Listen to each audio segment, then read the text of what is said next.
Oh, this the home girl right here. Hey, What's up with it? Corey. You all right? I can't see you. You can't? Hold on. Let me see how I cut that part on. Man, I didn't know this was the thing with you. Let me see. Yes. Did that make a difference? Are you decent? Hey, Corey. Yeah, what's up with it? You been all right? I'm good. How are you feeling? You're coming to the Improv this weekend.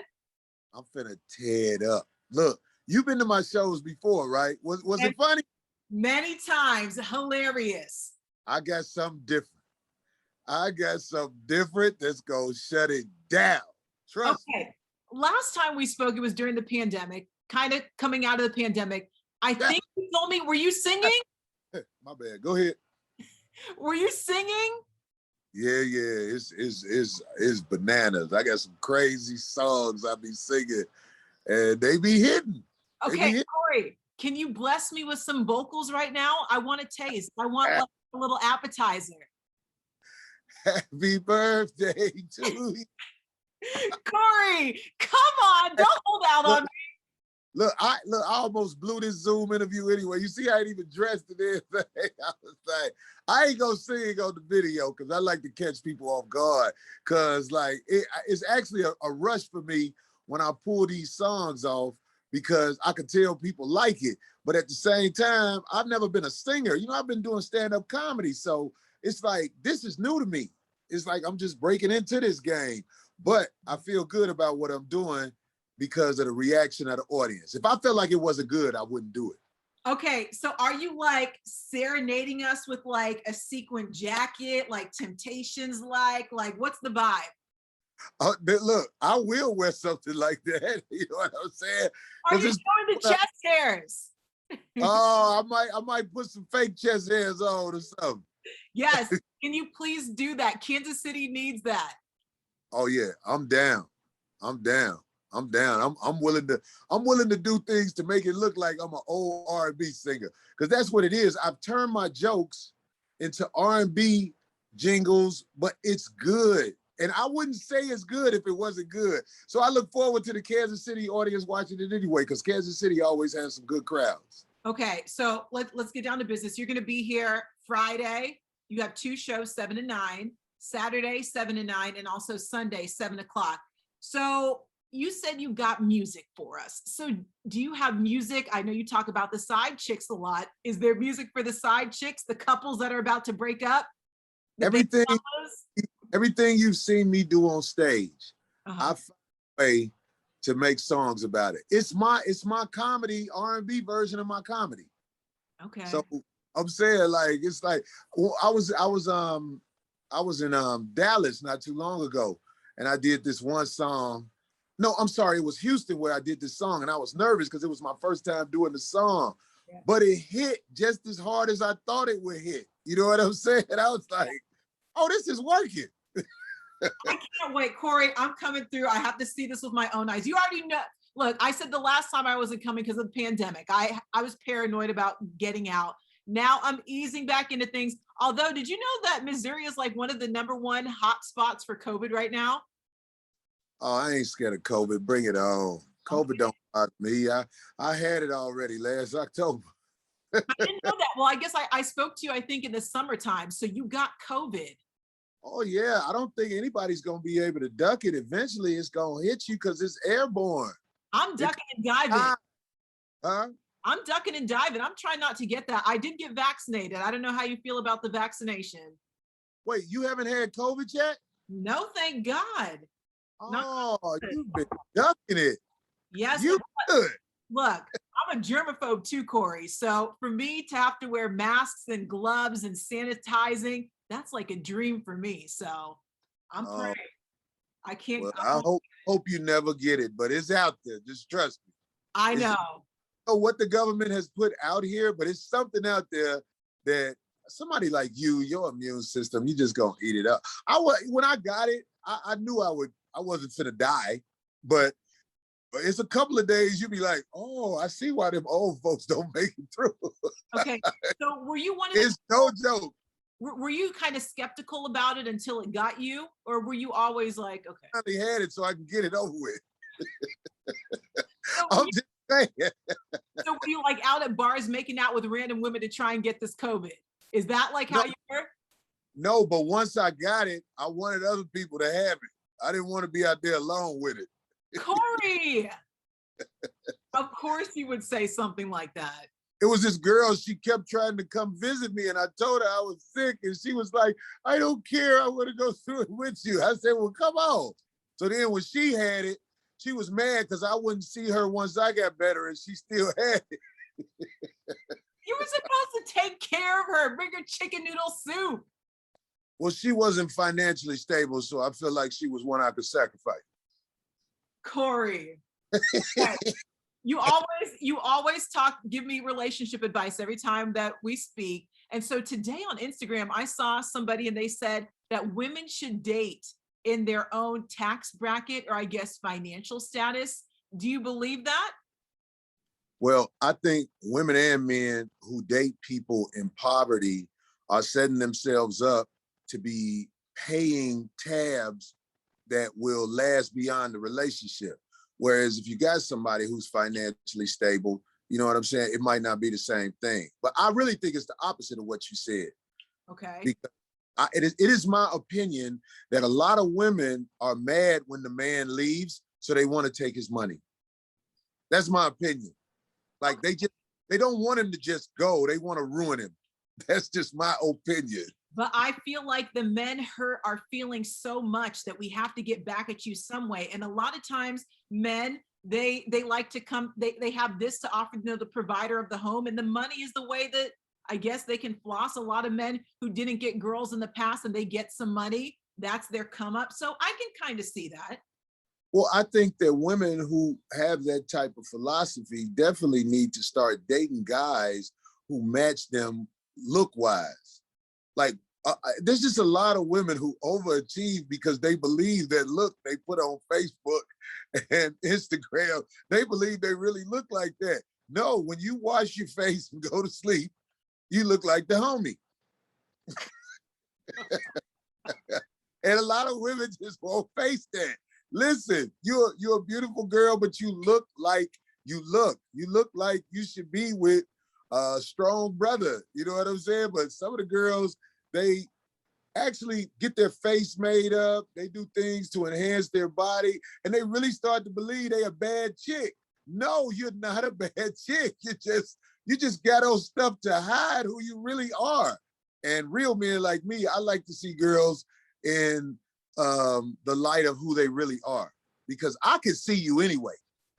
I would tell any woman that makeup is not fooling me. I see you. Okay. I know how you really look.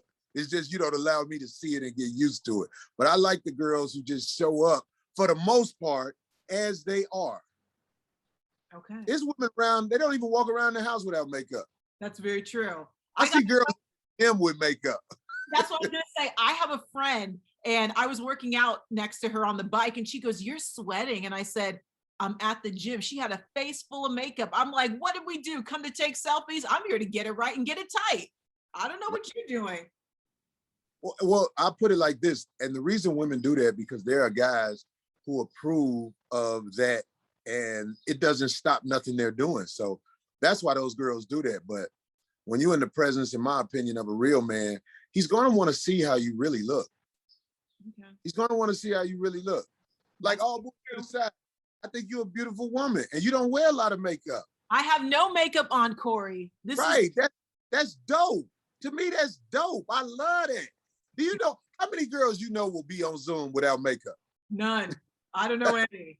I got a really good morning process, me getting to work, especially with these braids. It's easy breezy. Yeah. Most women, you can't hug them with white shirts on. No, you can't. You can't. But you know what? Some people need help, so I don't want to, some people, yeah, you got to be nice. I don't have to be nice. I can call it how I see it. So, ladies. Put all the blame on me, everybody who got something to say about what I'm saying. Look, okay, so ladies, come barefaced for Corey this weekend at the Improv. So, Corey, some girls got a face like a bear. You were so bad, Corey. Some guys got a face like a bear. I got a face like a bear. I don't care. You can talk about me. That's one thing about me. I don't care what somebody says something about me. It's never stopped nothing I've been trying to do anyway. Okay, Corey. So this whole pandemic, everyone's been locked up in the house. What have the vibes been since you've gotten back out there? I know that you still went throughout the pandemic. There were uh, comedy clubs here and there that were still open and limited capacity. But I feel like right now the whole vibe, just media and everything, people are very uptight. Is that the same vibe at your comedy shows, or are people just ready and relaxed to get the jokes? I never shut down. I never shut down. When the pandemic was going on, it was weird because I was out there in the world when people were scared to come out. Mhm. But I'm just not the guy who, if it's my downfall, it's my downfall. You can't scare me with media. I don't know what was out there. I believe something was out there, and I honestly believe I got it on a plane. Mm. That's where you get sick, on a plane, because you're breathing everybody's air. And I take flights to LA. I'm on the plane 3, 4, 5 hours sometimes. That's when I got sick, when they opened back up the country, where I started getting on airplanes. At one time, the flight industry was shut down a little bit, but airplanes is where you really need to wear a mask and something where it can't get in your eyes, and even plug up your ears if you're worried about it, because you're sitting there breathing everybody's air for hours. And farts. That too. When I think I was blowing in them air vents, I wanted everybody to go get it and get it over with. Just get sick, everybody. Corey, but do you feel like because your comedy show is not for the weak. I've seen people get up and walk out, the people who are very overly sensitive. But do you feel like people are still super uptight, with the whole, I would say just, I feel like in general, people are very uptight. They can't take a joke. Do you still feel like it's that, or people are just ready to receive, what you have to say? All I can say for me is this: you have to see me. There are people who are sensitive. I saw one day this lady walking out of the comedy club, literally crying in tears because a comedian did a joke about people. He said retarded people or something like that. And the lady said, "My brother is retarded." And it was just like, I was watching her. I was like, this woman is absolutely insane. That guy doesn't even know you, brother. You know what I'm saying? But there are people who are sensitive. But I tell everyone, as far as it goes with me, you have to witness me to see what it's about, because I get labeled as this, labeled as that. But a lot of people, especially women, walk up to me and they be like, "You know what? You're not who I thought you were. You actually make some good points up there." And that does make me feel good, because it's easy for people to say something about me. "Oh, he's chauvinistic," or whatever. I don't think so. I think what I say is something you're just not used to people saying to you. That's all. The truth hurts. Yeah. I love people who tell the truth. So I always enjoy your comedy. Okay, Corey, we're going to talk about a few months ago. I think I had Ari Spears on the show, and I know that you guys had your little situation, is because last time I saw what he posted on his Instagram and what he said coming on the show, he said that everything was cool between you guys. So is everything cool after the rumblings that happened on the 5150 show and all that? Is everything good? No, No, okay. I should have never had him on my show. Right. I know he's gotten into all kinds of fights at radio stations and everything.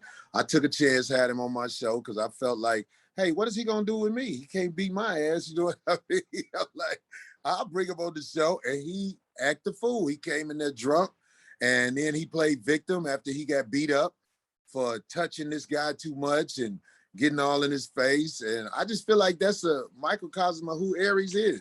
Mhm. So I don't want to smile with him no more. I saw him in the airport, and I walked up to him. Because I hadn't seen him in a while. I was like, "Hey man, that was some messed up stuff you did on my show." And he got loud in the airport. So I laughed and I walked away. He was at the airport. He wanted help because he didn't know what I was gonna do. So I ain't got time for Aries Spears. You know what I'm saying? I'm too busy. But he one of them guys who let's leave that alone. Just leave me alone. I won't bother you. Okay, so it is what it is, but it's just not somebody that you want to rub shoulders with, and you're cool in passing, but really you don't want to mix. No, if I ever saw Aries Spears and it was just me and him, I would talk to him then. But I know in public he would get loud and cry for help by getting loud. Okay. But I'm not saying I want to fight Aries Spears or nothing, but I do want to tell him, man, how you played that. You came on there, you got drunk. We even got the bottle he was drinking out of still. One day we gonna sell it. That was years ago. That had to be like 4 years ago, right? We still got the bottle of alcohol he was drinking, and we still got the blood when he got beat up on this little thing, and he didn't swing back one time. He just crawled under the table. That is disgusting, Corey. He talked so tough. He talked so tough, like yo, yo, yo, yo, and then he disappeared off the internet for a long time after he got beat up. But now he's built his confidence back up, and that's good for you, Aries. He was at the airport in a winter coat and some flip-flops. So that, do I need to say more? What was he drinking? I want to know what was the drink of choice, and then we'll leave the situation alone. We gonna sell it. We gonna sell the bottle. That's all I got to say. We gonna have an auction for the Aries got beat up bottle. That's what I'm gonna call it. Oh my goodness, Corey. I make fun of it because I'm a confident guy, and I don't really have no. It's nothing. I don't hold a grudge. It's just I want a chance to talk to you, and I know I can't talk to you unless you by yourself where I can corner you. Because if I talk to you in public, you'll scream for help. Yeah. Okay. All right. My goodness. People bring up the Aries Spears thing. It doesn't bother me when people bring it up because really to me it was funny because this guy, Aries acts like he's a tough guy, but he only beats up little guys and women. People should look up what happened with him and his wife. Corey. He's a tough guy with the ladies, you know what I'm saying? But he's not a tough guy with a man. So that's why I'm not even mad at Aries. I'm like, you a coward. But we're gonna sell that bottle. Remember, that bottle, the Aries beat up bottle is gonna be in auction real soon. Okay, we'll just have to wait on it. Where are you selling it? On the 5150 website? You already know. 5150 in the house. I know they coming to Kansas City. That's why I don't worry about it, man. 5150 people, they're not scared of COVID.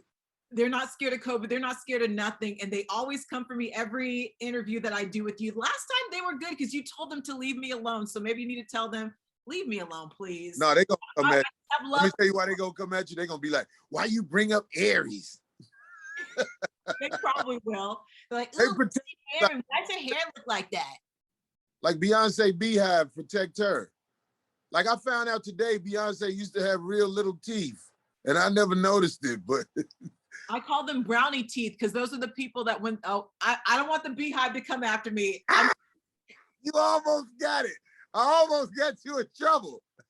You almost got me in trouble, big trouble. I want the beehive to come after me because I like that attention. I parlay it into something. You know what I mean? She does have little teeth, yes. Queen Bee is beautiful. She does have little teeth. I will just say, I call it brownie teeth because you remember like in elementary school when your friend would bite into a brownie and their teeth would be like all chocolatey? And that's what I call it, brownie teeth, because their teeth are like little itty bitty like Tic Tacs. You got the Bushwick Bill teeth. No, I'm just joking. Anyways, my goodness, Corey, always starting trouble, but I love it. I love it. I love it. I'm a fan of Beyonce. All jokes aside, you know, Beyonce, go get it with your material still in sale. We got to start having honesty in this world. Everybody avoids honesty, dances around the truth when you talk to people to try to keep friends. But I'm a loner. I'm telling you, I'm Shrek. I'm in my swamp all by myself. I don't need friends. No, I'm the same way too. It's a lot of drama messing with other people. It's good to stay in your lane and stay by yourself. And people like to start things too and start rumors and things. And so just leave me alone. I have peace in my life. I told somebody I've had the same phone number since I was 17 years old. And they're like, oh, that means you have peace in your life. Yes, it does. Yes, it does. Because I don't have people calling me up, bothering me. It's a lot. So yeah. Company is flexible too. What'd you say? Your phone company is flexible too. Verizon. It's Verizon. Yeah, you pay a lot. Anyway, so right. Man, you coming to the shows, right? Yes, I'm coming to the shows. I'm ready to hear you serenade us all, sparkly blazer, whatever you're gonna come out in, I'm here for it. I don't know if serenade is the word, but I'm gonna do something. Do you have dance moves? Do you have dance moves? No, maybe I'll develop them one day. Okay, show us what them hips do, Corey. I'm gonna have somebody teach me some dance moves. Okay, and we want to see some chest here too, some taco meat. Yeah, so I see you like chest hair. No, I don't, but I feel like this situation needs it. No, it'll be funny. It'll be funny. Okay, well, this weekend, Friday, Saturday, and Sunday, 2 shows Friday, 2 shows Saturday, and then 1 show on Sunday. Come and see Corey, improvkc.com to get your tickets. Social media, are you still off Twitter? Nah, they kick me off Twitter, and I don't really talk a lot on those social media platforms because they'll kick me off if I speak honestly. But 5150, that's the place to be, right? 5150 till they kick me off. Shout out to 5150 Nation. Please don't come for me. I come in peace. I love you guys. Thank you, Corey. I appreciate you. I'll see you this weekend. Okay, be good. Tell dude who's waiting on you on the side, I say what up. Bye, Corey.